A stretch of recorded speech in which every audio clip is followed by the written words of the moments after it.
সবাইকে আবারও স্বাগত আমার চ্যানেলে। আশা করি সবাই ভালো আছেন, সুস্থ আছেন। লাউয়ের কিন্তু অনেক রকম রেসিপি করা যায়। আমি আজকে লাউয়ের একটা সুন্দর সিম্পল রেসিপি শেয়ার করছি। যার জন্য লাগবে লাউ। ভালো করে লাউটাকে আমি কাট করে ঝিরিঝিরি করে কেটে নিয়েছি, ধুয়ে নিয়েছি। এবার দিচ্ছি কড়াইতে সর্ষের তেল, তেজপাতা দুটো, একটা শুকনো লঙ্কা আর একটা চামচ জিরে, সাদা জিরেটা দিয়েছি আমি। যেটা সুন্দর ফ্লেভারটা আসার পরে আমি এর মধ্যে অ্যাড করে দেবো প্রায় 1.5 চামচ মতন আদা পেস্ট। আদাটা দিয়ে নাড়াচাড়া করার পর যখন সুন্দর একটা গন্ধ বেরোবে, মানে আদাটা ভাজা হয়ে যাবে, তখন আমি কেটে ধুয়ে রাখা আর লাউটা অ্যাড করবো। লাউটা কিন্তু ঝিরিঝিরি করে কাটতে হবে। আমি একদম কচি লাউটা ব্যবহার করছি, তাহলে কিন্তু খেতে খুব ভালো হবে।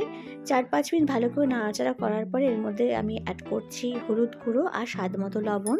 লবণটা কিন্তু অবশ্যই বুঝিয়ে দিতে হবে, কারণ লাউ থেকে কিন্তু প্রচুর জল বেরোবে। লবণটা যদি বেশি দেন পরে কিন্তু লাউটা যখন টেনে আনবে, শুকিয়ে আসবে, তখন কিন্তু লবণটা বেশি হয়ে যাবে। তো দেখুন লাউটা একদম মজে গেছে, 50%-এর উপর কুক হয়ে গেছে। এবার আমি অ্যাড করে দিচ্ছি মটরশুঁটি আর কাঁচা লঙ্কা, আর দিচ্ছি ব্যালেন্সের জন্য অল্প একটু 1/2 চামচেরও কম চিনি। চিনি দিলে পরে কিন্তু স্বাদটা খুব ভালো হয়। তাতে কিন্তু মিষ্টি হয় না, কিন্তু স্বাদটা ভীষণ ভালো হয়, ব্যালেন্স হয় একটা। এবার দেখুন ভালো করে একটু ফুটিয়ে নেব মটরশুঁটি দেওয়ার পর। তার সাথে অ্যাড করে দিচ্ছি কিন্তু ধনে গুঁড়ো, আর কিন্তু কোনো মশলার মধ্যে ব্যবহার করব না।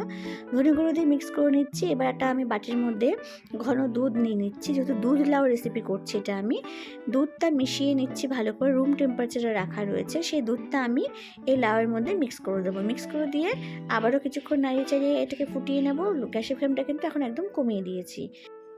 জাস্ট 3-4 মিনিট ভালো করে ফুটিয়ে নিলে পরে কিন্তু রেডি হয়ে যাবে দুধ লাউ রেসিপি। তো ফ্রেন্ডস, তৈরি হয়ে গেছে দুধ লাউ রেসিপি।